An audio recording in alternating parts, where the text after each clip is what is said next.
একটি আলিঙ্গনকে ঘিরে পুরো রাজনীতি কাঁপিয়ে দেওয়ার চেষ্টা করেছে সমালোচক মহল, কিন্তু তা বুমেরাং হয়ে ফিরেছে সমালোচকদের জন্য। উল্টো নির্বোধ তকমা জুটেছে তাদের জন্য। ঈদের দিন সংবর্ধনা অনুষ্ঠানে এক বিদেশি কূটনীতিকে জড়িয়ে ধরেন জামায়াতের আমির ডাক্তার শফিকুর রহমান। তা নিয়ে সোশ্যাল মিডিয়ায় ঝড় তোলার চেষ্টা করে এক শ্রেণীর মানুষ। প্রশ্ন তোলেন, এটা কি ঠিক হয়েছে? প্রোটোকল ভঙ্গ হয়েছে কিনা? আবার কেউ কেউ একে স্বাভাবিক বলেও মন্তব্য করেছেন, যা ছিল একটি মুহূর্তকে ঘিরে হাজারো বিতর্ক সৃষ্টির চেষ্টা। সময় মতো সে সমালোচনার মোক্ষম জবাব দিয়েছে জামায়াতের আমির। বলেছেন, ঈদ উপলক্ষে আয়োজিত রিসেপশনে বিদেশি কূটনীতিক ও বন্ধুরা এসেছিলেন। তাদের সাথে মেশাকে কেন্দ্র করে যা বলা হচ্ছে তা আশ্চর্যজনক।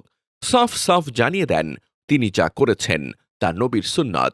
শুদ্ধ কাজকে ভুল হিসেবে চালিয়ে দেওয়ার চেষ্টা করবেন না বলে সমালোচকদের সতর্ক করেন তিনি। নবীজি এটা করেছেন রে ভাই, তিনি তার প্রিয়তম সাহাবীর সাথে এটা করেছেন। এটা তো আমার নবীর প্রিয় সুন্নত।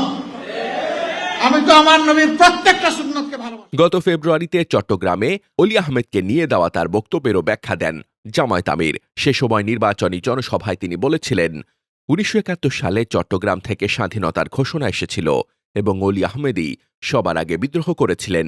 আপনাদেরই এক গর্বিত সন্তান সবার আগে চিৎকার দিয়ে বলেছিলেন, ওই রিভল্ট। আর বেকুবরা বুঝেছে অলি আহমেদ স্বাধীনতা ঘোষণা করেছেন। এটা নিয়ে অহেতুক হইচই করা হয়েছে।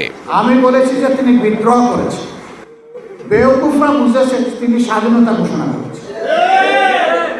এটা নিয়ে কি যে হইচই।